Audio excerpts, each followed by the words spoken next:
Graça e paz, queridos, estamos de volta ao nosso devocional baseado nas duas cartas de Pedro. Já leu o capítulo do dia? Hoje, 1 de Pedro, capítulo 4. Se não leu, faça uma pausa desse vídeo, leia, medite e volte para participar desse devocional. Essa é a minha recomendação de todos os dias. Já leu? Então vamos meditar na palavra de Deus no capítulo 4 de 1 de Pedro. Direto e reto para você. Se você soubesse que hoje seria o fim do mundo, o último dia da humanidade, ou se por algum motivo você ficasse sabendo que só tem mais um dia de vida, o que você faria? Tem uma frase que eu não sei a autoria, mas ela diz: viva intensamente o dia de hoje como se fosse o último dia da sua vida. Na verdade, nós nunca saberemos quando será o fim. Mas o certo é que de um jeito ou de outro ele chegará. Seja descansando no Senhor, seja morrendo, ou ainda o tão falado fins dos tempos, o certo é que cada dia estamos mais próximo dele do que possamos imaginar. Pedro nos recomenda como viver então baseado nessa perspectiva. Quando nos exorta no verso 7, ele diz: o fim de todas as coisas está próximo. Portanto, sejam criteriosos e estejam alertas, dediquem-se à oração. Ele nos recomenda, em primeiro lugar, sermos criteriosos. Criteriosos com o quê? Do grego é a palavra sofronel, que quer dizer ter a mente sã, estar mentalmente saudável, exercer autocontrole, pensar sobre si de forma moderada, sóbria, frear as próprias paixões. Podemos encontrar 7 vezes essa palavra no Novo Testamento, e ela é a mesma palavra que está lá em Marcos capítulo 5, versículo 15, quando Jesus expulsa os demônios do endemoniado de Gadara, e as pessoas dizem que viram ele vestido em perfeito juízo. É assim que nós devemos nos comportar nesses últimos dias, com perfeito juízo, ou seja, criteriosamente quanto às nossas amizades, quanto às nossas escolhas, quanto ao uso das redes sociais, por exemplo, nos relacionamentos com as pessoas. Tudo o que fizermos tem que ser para a glória de Deus. Mas Pedro continua, ele diz para estarmos alerta. Não basta sermos criteriosos, exercendo autocontrole, mas temos que estar alertas. E no grego, essa palavra é a palavra nefo, que quer dizer ser sóbrio. Estar calmo e sereno de espírito, ser moderado, controlado, vigilante. Vigilantes e alerta, especialmente contra o diabo, como Pedro vai dizer no capítulo 5, versículo 8, sede sóbrios e vigilantes, o diabo, vosso adversário, anda em derredor como leão que ruge, procurando alguém que possa devorar. Temos que estar alerta para os sinais que indicam a volta de Cristo, alertas como que esperando por eles. Depois de andarmos então criteriosamente, Pedro ainda vai nos dizer que precisamos nos dedicar à oração. Exatamente, oração. Jesus disse aos discípulos em Mateus 26:41, orai e vigiai para não cair em tentação. A oração nos liga a Deus, nos leva a conhecer a vontade do Pai, nos leva a andar em intimidade com Ele, a andar segundo a vontade dEle. A oração é combustível que nos move, é combustível que move a igreja. Através da oração vencemos nossas lutas, entramos na presença do Senhor e temos intimidade com Ele. Estamos nos finais dos tempos, como Pedro nos alerta, temos que andar alertas de forma criteriosa e em oração. Mas Pedro continua a lista de orientações, são riquíssimas. Ele diz logo no verso 8, acima de tudo, porém, tende amor intenso uns para com os outros, porque o amor cobre multidão de pecados. Ser criterioso, sim. Ser sóbrio, sim. Orar em todo tempo, claro. Mas Pedro agora nos aponta algo que nos coloca acima de tudo. Amor intenso uns pelos outros. Essa palavra para amor, para não ficar dúvidas aqui, não está falando do amor entre irmãos, do amor entre familiares ou outro tipo de amor. Aqui a palavra amor é a palavra grega ágape, ou seja, um amor sacrificial. Foi justamente sobre esse amor que Jesus perguntou a Pedro lá em João 21, quando disse: Pedro, tu me amas? Ou seja, Pedro, tu me ágapes? E Pedro não tinha ainda esse amor e respondeu: Senhor, eu te filéu, ou seja, eu gosto muito de você, mas não tenho condições de morrer por você.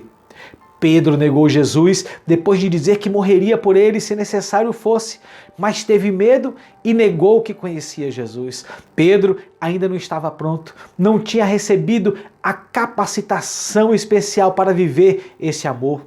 Quando em Pentecoste ele foi cheio do Espírito Santo, então ele foi capacitado por Deus para viver a forma mais intensa e verdadeira de amor, o amor ágape. Pedro nos admoesta para termos um ágape intenso, um amor intenso uns pelos outros, pois este tipo de amor, de se doar, de se entregar, tem o poder de cobrir multidões de pecado, como vimos em Jesus, que nos amou e se entregou por nós. Ainda na esfera dos relacionamentos em amor, Pedro nos ensina a sermos hospitaleiros e receber pessoas com amor, servindo uns aos outros. Ele diz sem murmuração. Ah, lá vem ela novamente, a murmuração. A maldição da língua que reclama, reclama, reclama. Como eu já disse outras vezes, a murmuração tirou o povo de Israel da terra prometida e colocou 40 anos no deserto. A murmuração ofende diretamente a Deus, pois é como se nós disséssemos a Ele que Ele não sabe fazer nada, que nós temos um jeito melhor de fazer. Mas talvez você diga, não é de Deus que eu estou murmurando. Mas é por isso ou por aquilo, eu estou reclamando de fulano que está fazendo assim ou assado. É a mesma coisa, pois se somos chamados a amar intensamente, que é o amor ágape, Paulo nos ensina que quem vive esse amor, então tudo crê, tudo espera, tudo suporta. Só murmura em quem falta amor ágape. Peça para Deus te encher desse amor e pare de murmurar.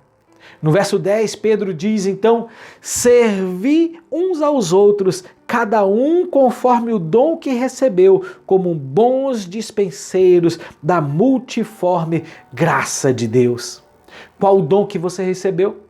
A palavra aqui, dom, é a palavra grega carisma, que é a mesma palavra para graça. Veja o significado da palavra graça. Graça significa favor que alguém recebe sem qualquer mérito próprio. Dom da graça divina, dom da fé, conhecimento, santidade e virtude. Economia da graça divina de Deus, pela qual os pecados são perdoados para a salvação eterna e aponta-nos a Cristo como aquela pessoa que tem o mérito de nos conceder a graça. É exatamente a isso que a graça nos remete. A recepção desses dons é devido ao poder da graça divina que opera sobre suas almas pelo Espírito Santo. Nosso serviço não pode ser qualquer serviço, não pode ser de qualquer jeito, tem que ser segundo o dom da graça que você recebeu, que nós recebemos segundo o poder extraordinário que habita em nós pelo Espírito Santo. Assim que tem que ser nosso serviço aos irmãos, com zelo, com amor, com cuidado.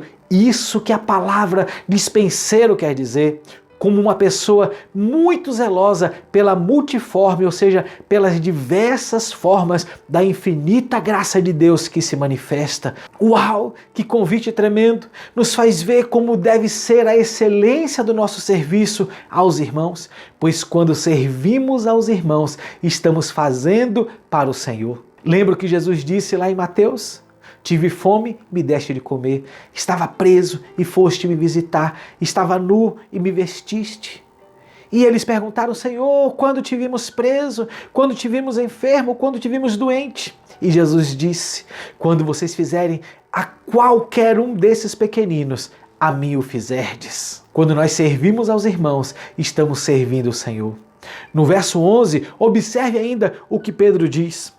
Se alguém fala, fale de acordo com os oráculos de Deus. Se alguém serve, faça-o na força do Deus que supre, para que em todas as coisas Deus seja glorificado por meio de Jesus Cristo, a quem pertence a glória e o domínio pelos séculos dos séculos. Quantas vezes nós abrimos a boca, como nós já estudamos no livro de Tiago, de forma inconsequente?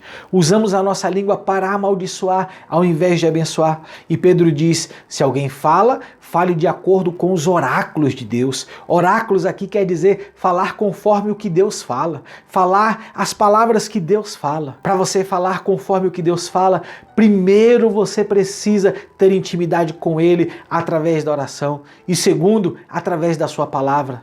Nunca leia a sua Bíblia sem orar. e nunca ore sem ler a sua Bíblia. É isso que Pedro diz, que nós não devemos falar coisa do nosso coração, mas devemos falar as coisas que estão no coração de Deus. Antes de falar, procure saber o que Deus falaria e fale o que ele falar. Jeremias teve essa experiência, ele se achou menino que não podia falar, mas Deus disse a ele: não diga que eu sou menino, pois tudo o que eu disser você falará. Glória a Deus. Pedro continua: se você serve, sirva na força do Senhor, para que em todas as coisas Deus seja glorificado. Servir na força do Senhor é ter capacitação da graça de Deus para o serviço. Quando servimos, não servimos para agradar a homens, mas para glorificar o nome de Deus. Assim que deve ser o nosso serviço, pois a Cristo pertence a honra, a glória e o poder pelos séculos dos séculos. Amém. Servir não é buscar glória ou reconhecimento sobre nada do que se faz. Servir é adorar a Deus com as nossas atitudes e obras, é fazer tudo sem esperar nada em troca, é dar sem querer receber, é amar sem esperar recompensas, é dar o melhor, mesmo quando só te oferecem o pior. Servir é descer da sua própria honra, da sua própria glória, do seu lugar de conforto e lavar os pés das pessoas que vão te trair, como Judas traiu Jesus, das pessoas que vão te decepcionar, como Pedro negou a Jesus. É lavar os pés de pessoas descrentes como o de Tomé, que só acreditaria que Jesus ressuscitou se tocasse nele. Servir a Jesus é servir ao próximo com amor, com singeleza de coração e com verdadeira alegria. E é para isso que o Senhor nos convida, para nós servirmos ao Senhor com alegria. Que hoje o seu falar seja o falar de Deus. Que hoje as palavras que vão sair da sua boca sejam as palavras que saem da boca de Deus como oráculos de Deus. E que o seu serviço seja de excelência para o Senhor. Vamos orar? Senhor, nos ajude, Senhor, a vivermos de uma forma sóbria. Nos ajude, Senhor, a vivermos de uma forma, Pai querido, justa, de uma forma pura, de uma forma verdadeira. Senhor, nós não queremos negligenciar a caminhada que temos aqui. Por isso nós pedimos capacitação da graça, capacitação do Teu Espírito Santo que derrame sobre nós a graça para vivermos estes últimos dias. Mas que acima de tudo, Senhor, dos nossos lábios possam sair apenas palavras que edificam. Queremos falar os teus oráculos, queremos falar aquilo que o Senhor falaria às pessoas. Queremos servir as pessoas com excelência, com o peso da excelência que é servir ao Senhor, servindo uns aos outros. Senhor, nos perdoa, Senhor, por tantas vezes que falamos coisas que não deviam, por tantas vezes que falamos palavras nas quais o Senhor não falaria e por tantas vezes que servimos de forma negligente. Mas hoje nós convertemos o nosso coração a Ti, nos voltamos para Ti e pedimos a bênção do Teu Espírito Santo sobre as nossas vidas. Abençoe cada irmão, cada irmã que está ouvindo este devocional agora neste momento. Que a Tua paz invada o seu coração, invada a sua vida, invada o seu lar e que ele tenha certeza que Tu és o Senhor da vida deles. Em nome de Jesus. Amém. Amém. Uau! Temos que meditar muito nessa palavra de hoje e deixar que o Espírito Santo nos transforme de glória em glória. Que tremendo poder compartilhar da palavra de Deus com você. Eu tenho certeza que você está sendo muito edificado, porque eu sinto meu espírito aqui queimando por dentro quando estou falando com você. Antes de terminar, eu queria te pedir mais uma vez, clique em curtir esse vídeo, compartilhe esse vídeo nas suas redes sociais. Se você desejar fazer qualquer comentário, enviar qualquer mensagem, pode enviar aí abaixo e nós responderemos. Compartilhe esse vídeo mais uma vez, eu peço, nas suas redes sociais para que ele possa alcançar mais e mais pessoas. Releia o trecho que nós meditamos hoje, foram dos versos 7 a 11. Deixe o Espírito do Senhor ministrar o seu coração e trazer novas revelações a você. Que Deus abençoe o seu dia, que Deus abençoe a sua vida, que você hoje possa falar os oráculos de Deus, tanto para você quanto para as pessoas à sua volta. Eu sou Eduardo Bergsten, nos vemos aqui amanhã, direto e reto, se assim Deus nos permitir.